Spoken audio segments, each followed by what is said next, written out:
Hello दोस्तों, आपका बहुत बहुत स्वागत है आपके अपने यूट्यूब चैनल शाम क्रैक विद आयुष के साथ। आज की वीडियो में हम बात करेंगे जो सीटेट 2026 का जो फरवरी वाला जो पेपर था उसका रिज़ल्ट जो है आउट हो चुका है।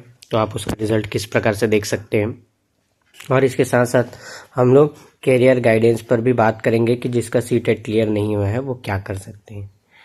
तो इन सब चीज़ों पर हम चर्चा करेंगे आज। तो चलिए शुरू करते हैं। सबसे पहले जो सीटेट 2026 का रिज़ल्ट नहीं देखे हैं उनके लिए ये है कि आप जो है ऑफिशियल वेबसाइट में जा सकते हैं। वो वेबसाइट है आपका ctet.nic करके, आप उसमें विज़िट कर सकते हैं। उसमें 2026 जनवरी वाले लिंक में आप क्लिक करके वहाँ पे जब उस लिंक को क्लिक करोगे तो आप जो है रोल नंबर वाले सेक्शन में चले जाओगे, जहाँ पे अपना आप रोल नंबर डाल के अपना रिज़ल्ट आसानी से देख सकते हैं। और याद रखें कि किसी भी प्रकार के फेक लिंक का उपयोग ना किया जाए, जो ऑफिशियल लिंक है उसी से उसको डाउनलोड किया जाए। अभी जो आपका जो रिज़ल्ट दिखेगा वो जो है केवल एक परीक्षा के एक नॉर्मल रिज़ल्ट रहेगा, वो सर्टिफिकेट नहीं रहेगा। सर्टिफिकेट जो है यूजली पेपर रिज़ल्ट आने के 1-2 महीने बाद जो है आपके डिजी लॉकर में मिलता है। तो अभी आपको केवल नेट कॉपी मिलेगा, तो आप वहाँ से आप डाउनलोड कर सकते हैं। क्वालिफाइंग मार्क्स की अगर बात करें तो 60% चाहिए रहता है जनरल के लिए, और 55% रहता है आपका ST/SC OBC के लिए। इसमें बहुत लोगों का प्रश्न रहता है कि 150 का 55% जो है 82.5 होता है करके। लेकिन ये देखा गया है कि जो 82 नंबर पाया है वो भी क्या है, क्वालिफाई हो जाता है रिजर्व कैटेगरी से। तो जिसका 82 नंबर आ रहा है वो अपने आप को क्वालिफाइंग मान के चले।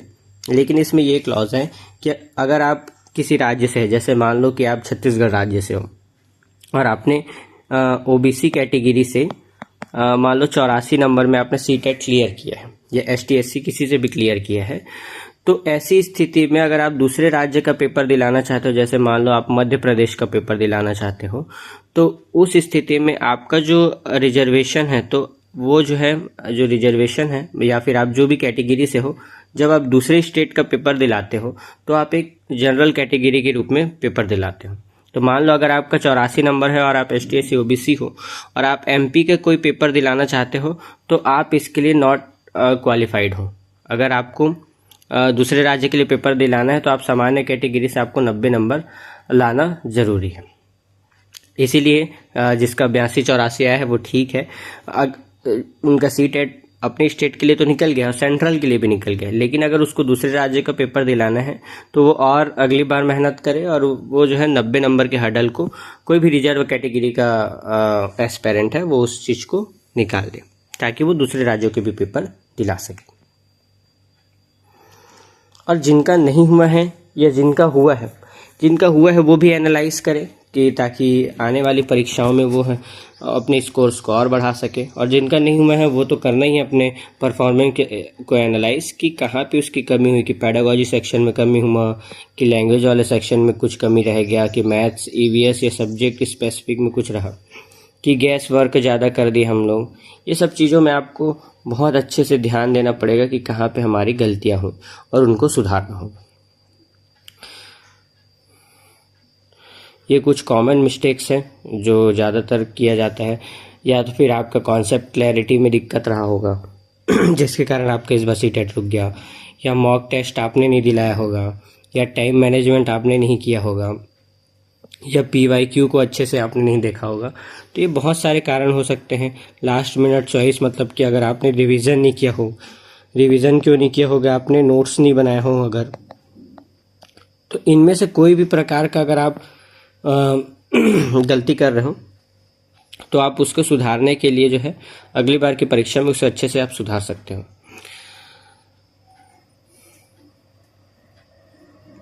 और जिसका सीटेट क्लियर हो गया है वो क्या कर सकते हैं, तो जिनका सीटेट क्लियर हो गया है वो डिजी लॉकर से अपना मार्कशीट डाउनलोड कर ले, और जैसे ही वो सीटेट क्वालिफाई करते हैं तो वो परीक्षा जॉब वाले एग्ज़ाम में बैठने के लिए एलिजिबल हो जाते हैं। तो आने वाले समय में आपका KVS का, NVS का, DSSSB का, या स्टेट लेवल के बहुत सारे वैकेंसीज आ रहे हैं। अब आप उसमें अप्लाई करें, अब उसमें ध्यान दें। और और जो है सिलेबस के हिसाब से किसी भी राज्य का आप तैयारी चालू कर सकते हैं। और जो आपका सीटेट की वैलिडिटी है वो लाइफ टाइम रहेगी।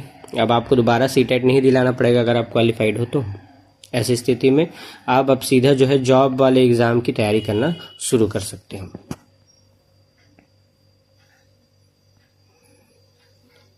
अब जिसका नहीं निकला है वो जो है जून या जुलाई वाला जो सीटेट होने वाला है, या फिर अगर ये जून जुलाई में नहीं होता है तो ये दिसंबर में होगा। तो ये दोनों में से अब देखते हैं कि इसका नोटिफिकेशन कब आता है, तो अब समझ में आएगा कि जून जुलाई को हो रहा है कि दिसंबर को हो रहा है। तो हमको आगे के लिए बिल्कुल प्रिपेयर रहना है कि हम मान के चलेंगे कि हमारा जो परीक्षा है सीटेट का वो जून जुलाई में होगा। तो ऐसी स्थिति में हम लोग अभी से अपना तैयारी करना चालू करते हैं। अगर मान लो जून जुलाई को पेपर होता है तो उसका फॉर्म फिलअप अप्रैल को आ जाएगा, नोटिफिकेशन अप्रैल में आ जाएगा, क्योंकि जो सीटेट है 2-3 महीने पहले ही अपना नोटिफिकेशन जारी कर देता है कि उसको परीक्षा लेना होता है। तो और अगर नोटिफिकेशन जारी करता है तो आपका जून जुलाई में पेपर हो सकता है। स्ट्रेटजी क्या हो सकता है? एनईपी आप अच्छे से पढ़ो, क्योंकि अभी की परीक्षाओं में बहुत पूछा जा रहा है। एनसीएफ के बारे में पूछा जा रहा है। और जो कंटेंट वाला जो सेक्शन है उसमें आप जो है 3rd से लेके 8th तक का आप जो है एनसीईआरटी पढ़ सकते हो, जो कंटेंट वाले पार्ट है उसके लिए। ये हम लोग जो है 90 डेज का प्लान बना सकते हैं अपने हिसाब से। मैं एक ओवरऑल आइडिया बता रहा हूँ ताकि आप इसी प्रकार से अपना परीक्षा के लिए तैयारी करें। तो 3 महीने हैं, उसके लिए हम ये कर सकते हैं कि अप्रैल में वो है पूरा कॉन्सेप्ट बिल्डिंग में फोकस करें। कॉन्सेप्ट बिल्डिंग में बिल्कुल समझने वाले चीज़ों को करें, जैसे कि CDP का हो गया। CDP में हम लोग प्याजे पढ़ सकते हैं, वाइगोत्स्की पढ़ सकते हैं। एनसीईआरटी के जो बेसिक्स हैं, जो कंटेंट वाला सेक्शन उसको पढ़ सकते हैं हम लोग। मई वाला जो सेक्शन है उसमें पेडागोजी, PYQ और 2011 से लेकर 2025 तक के जितने भी पेपर्स आए हैं, सब्जेक्ट स्पेसिफिक आए हैं, पेडागोजी सेक्शन है, इनका हम लोग क्या कर सकते हैं, प्रैक्टिस कर सकते हैं। उसके बाद आपका जून आ गया तो आपका अगर सारा सिलेबस कंप्लीट हो गया, आपका PYQ पूरा कंप्लीट हो गया है, फिर आप जो है क्या कर सकते हो, वीकली मॉक टेस्ट लगा सकते हो। और साथ ही साथ उसका क्या कर सकते हैं, रिवीजन कर सकते हो। शॉर्ट नोट्स में आपको यही फ़ायदा मिलेगा कि आपको रिवीजन करने के लिए पर्याप्त जो है कंटेंट मिल जाएगा एक ही जगह, तो आपको इधर उधर घूमना नहीं पड़ेगा। तो इस प्रकार से अगर आप अभी से तैयारी करना चालू करते हो तो जून और जुलाई तक से आप बिल्कुल रेडी हो जाओगे परीक्षाएं के लिए। और ये आपका ओवरव्यू है, इस हिसाब से आप अपने हिसाब से इसको मॉडिफाई करके आप इसकी तैयारी कर सकते हो। चेक लिस्ट बना सकते हो कि एनसीईआरटी बुक्स हमको कवर करना है, सेल्फ स्टडी से करना है या वीडियो से करना है, वो आपका खुद का है कि आपको किस माध्यम से समझ में आ रहा है। सीटेट का ऑफिशियल मॉडल पेपर देख सकते हो आप कि उसके परीक्षा जो पेपर हैं वो किस प्रकार से पूछा जा रहा है। और अगर आपको कंटेंट पढ़ना है तो आप यूट्यूब से या ऑनलाइन लेक्चर से आप उसको क्या कर सकते हो, समझ सकते हो।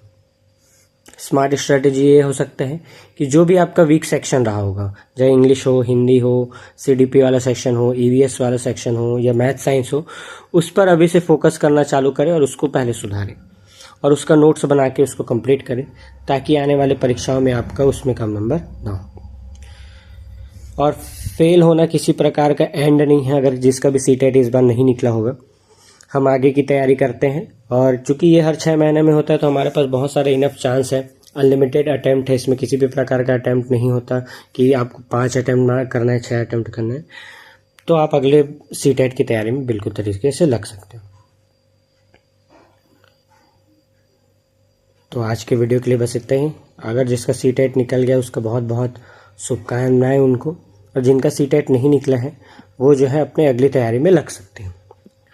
और इस सीटेट से रिलेटेड जितने भी टॉपिक्स है, जितने भी सिलेबस के की पॉइंट्स हैं, उनको मैं जो है अपने वीडियो में कंप्लीट कराऊंगा।